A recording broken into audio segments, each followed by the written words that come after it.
What's going on, guys? It's gonna be another hot one in the 731 today. Walking out here to the bean field, we're gonna let y'all take a look at the double crop beans. Today we are fungiciding and foliar feeding our double crop beans. We got the perfect weather for disease. It's hot and humid. You could just cut the humidity with a knife. Big old dews in the morning. So we're gonna fungicide these double crop beans. We're fixing to go take a look at them here. Some of the better double crop beans I've had in a long time. These beans about waist tall.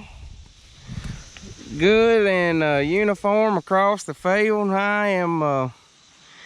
I'm super happy with them. Let's take off and down here and see if we can't look down in here.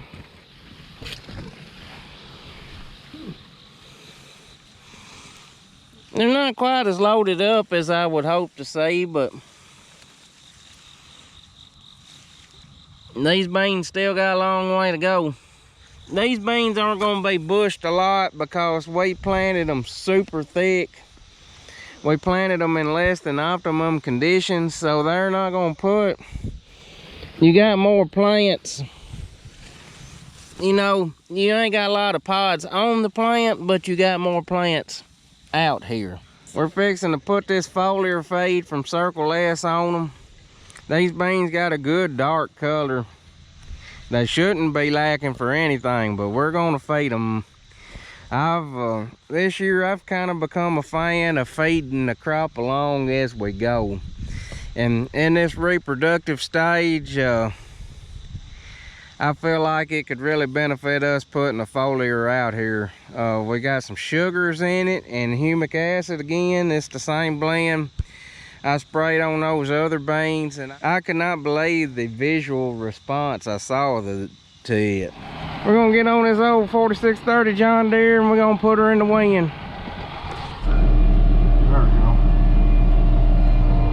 Well, the double crop beans are looking mighty strong. I am tickled to death with these here. I think it's gonna be money well spent. Feeding them along. Giving them a product heavy on potash and got all the micronutrients it needs. Got that micronutrient mix. We ought to be set up for some really strong double crop bean yields.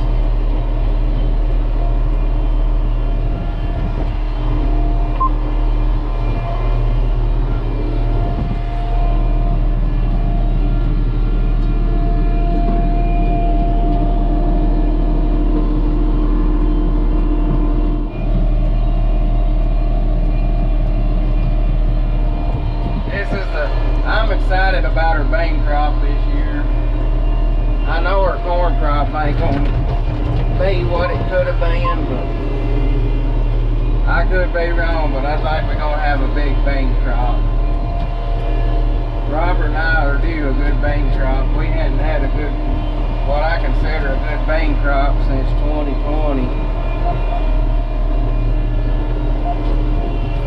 Which we swapped to the we was growing really good beans back in the Liberty Link days, and then Extend come along, and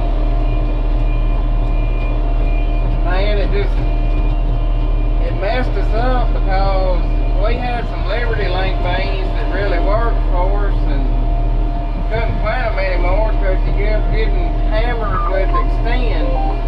Everybody spraying dicamba, so we swapped to Extend, and then when the Enlist finally got improved, we swapped to the Enlist program, you know, where we could spray Liberty and 2,4-D. But I think it was a learning curve trying to find some varieties that would work for us.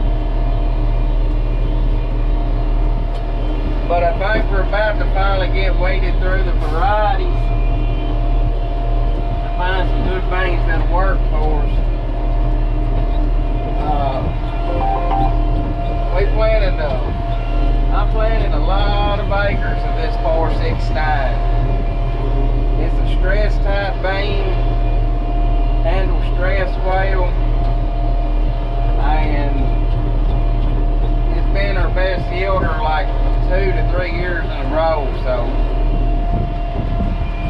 we went really heavy on it this year. And then we got a 5-0 Stein that done last year.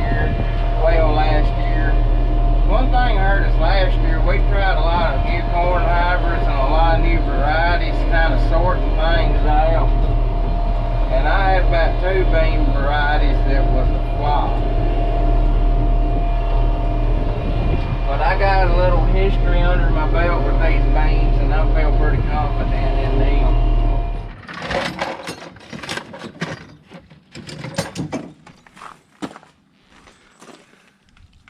Well, we have had our first ever sprayer malfunction with the 4630. Hell, it's just loose.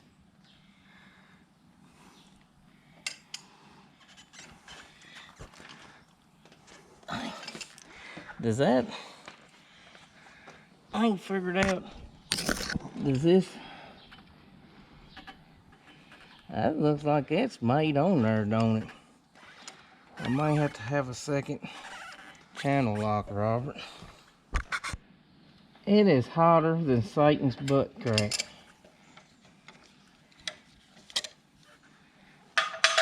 96 feels like 114. That's what they say.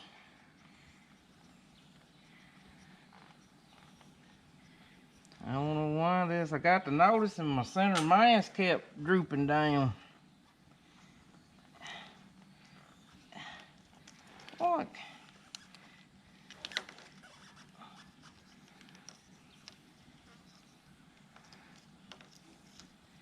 Yeah, it blew the O-ring plumb out. Hey, I ain't gonna complain. Easy fix.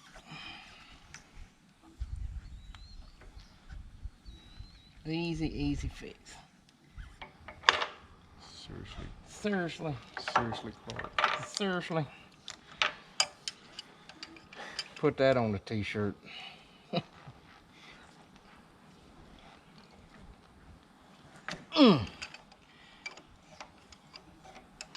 And make a good t-shirt and have a picture of Robert on there.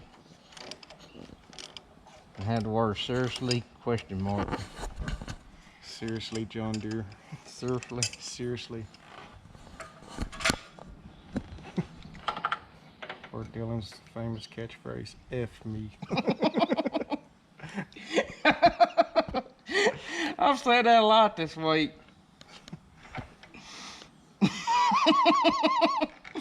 I don't know. I don't think Miss Allison would find that amusing to put on a t-shirt. John Deere, you make some good stuff, but my gosh, it is a pain in the butt to work on. We ain't all midgets and we ain't all 7 foot. It was not designed for guys 5.5.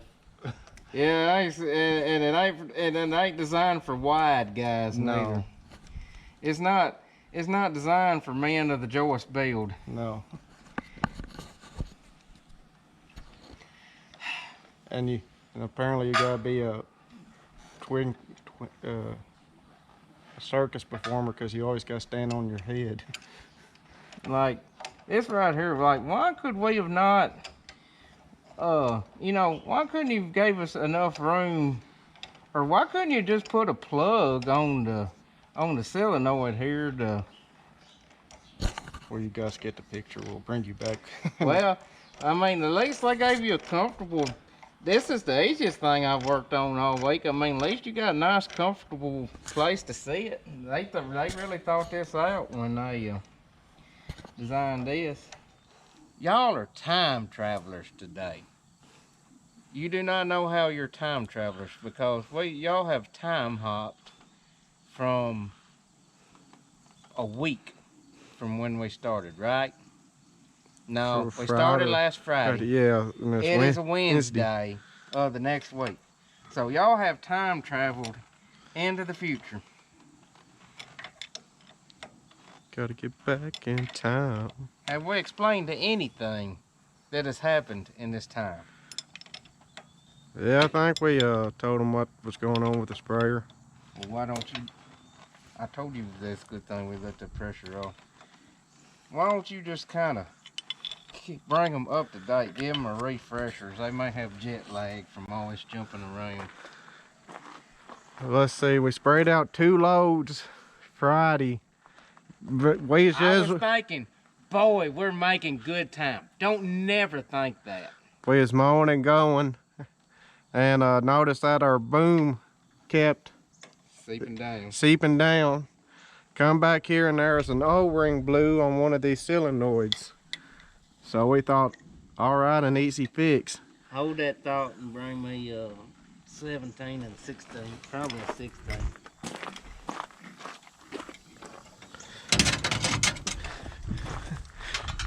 The best way to tell this story is from the beginning, or Start from at the end. Go to the middle and tell it from different perspectives. So we kind of changed the O-ring and go to raise it up, and it don't do nothing. It won't raise up. Hell, it was worse than when we started. Yeah. At least before you could get it raised up. Got it out here unfolded. Couldn't get it raised back up. And it's right in the It was dang way. Yeah, 130 degrees. If it was that, Right.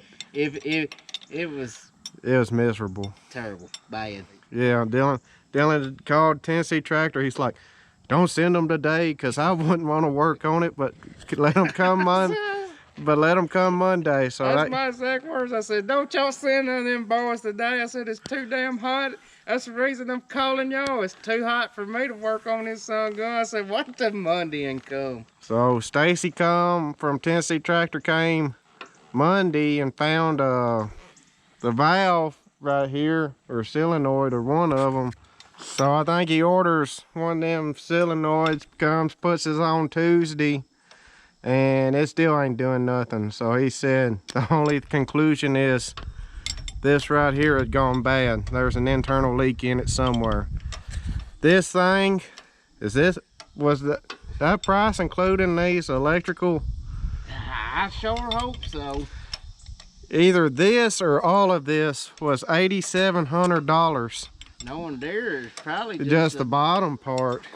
From $8,700. Yeah, this big brass part is $8,700 from Mother Deer. They was gonna help me out. Yeah, Cody was gonna help us out. But called up there to Worthington, and it just so happened that they had one for about 1/4 of the price. Got lucky. Got lucky, so we went up there and here we are. You son of a gun. So we gotta take all of these lines off. All these lines. Moment of truth.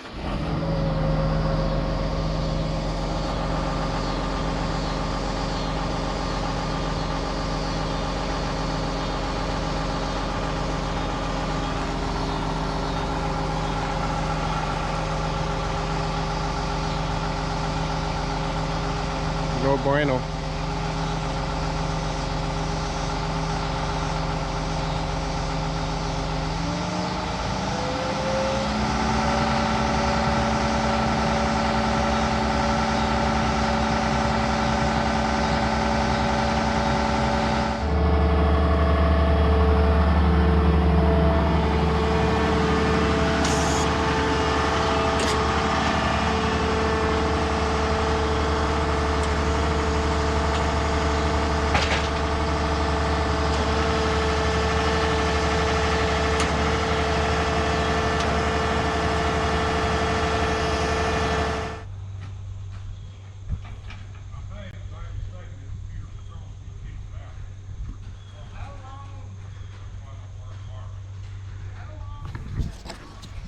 Another morning at Joyce Farms. Worked on the sprayer till about 8 o'clock last night, or about 8:30. Never could get it working. Made the call to Tennessee Tractor, and they got a tech out here And I think he sees our problem, which I think it's an electrical problem or a ground wire. But anyways, as you can see, got a hole cleared out to the corn head. Fixing to go get the combine and pick it up. Y'all want to see what beans look like we got underwater?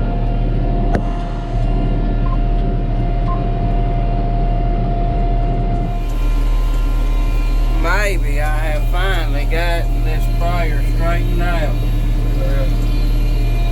There. Yep. There's two of them.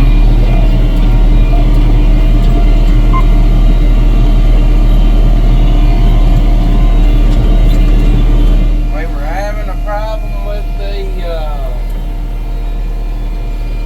of course, that piece of O-ring got stuck in the orifice. We thought that was going to be an easy fix, and that turned into a nightmare.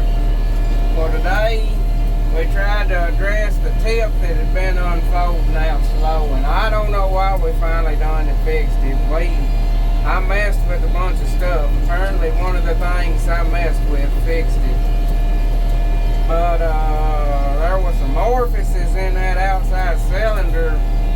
I took one of them out and drilled it out just a tad, and it seemed to go back to working right.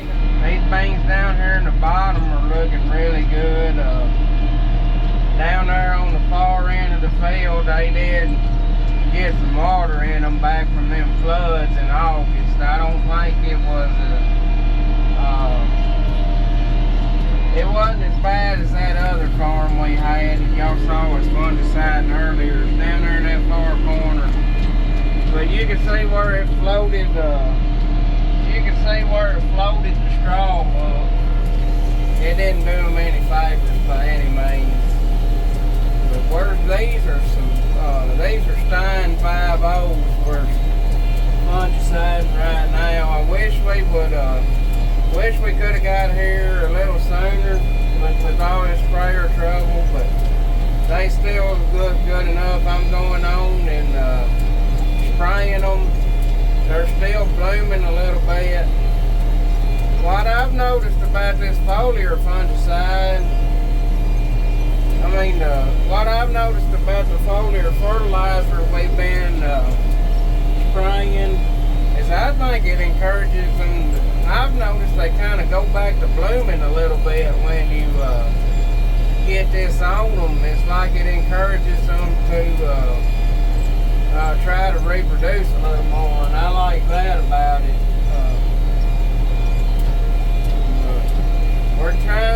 We're feeding these beans and protecting them. Kind of like we were doing earlier in the year. We got some herbicide in here to take care of a few weed escapes. I think that'll help us. I think that'll help us come harvest time, have a nice clean field to harvest.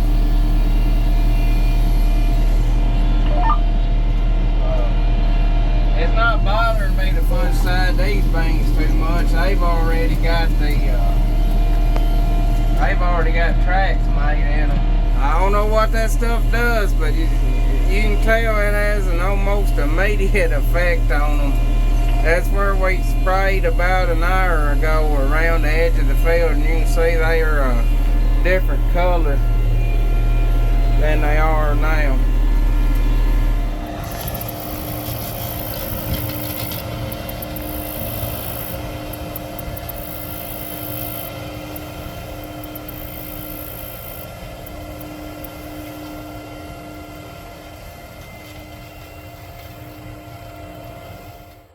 I'm gonna say it needed bug dope worse than it needed fungicide. And you see them holes right there? Them pods? Yeah, bugs been eating on them. Don't worry, we got a shot of grizzly in there with them. But they are looking good.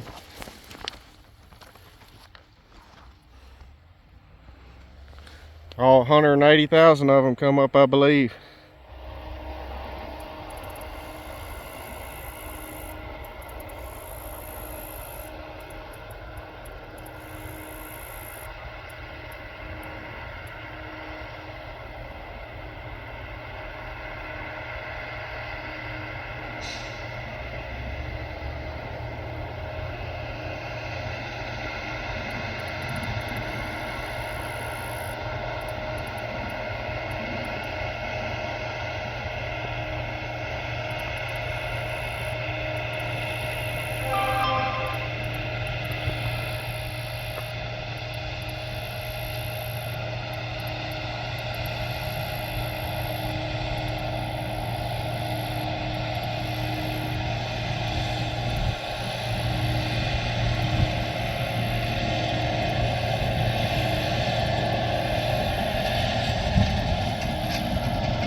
All right, Robert's doing a little housekeeping before we start fall burn down.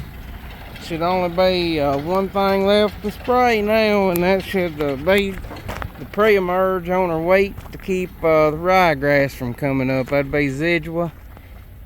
Get it sprayed, and then we should be ready to winterize the old sprayer there. I think we finally got that son of a gun straightened out. He gave us a darn fit, boy.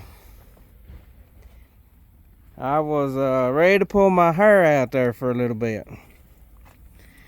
Well, we got her on the mend. I need to do some work to the wiring harness this winter, patch some wires up. It really needs a whole new wiring harness, but they couldn't just make him that valve harness plug in with a pigtail. They had to make it part of the chassis harness, so yep. So that's that. It's clouding up back to the west. I sure wish it would it would rain. Boy, if it would rain, this could possibly be the best double crop bean crop I've ever cut.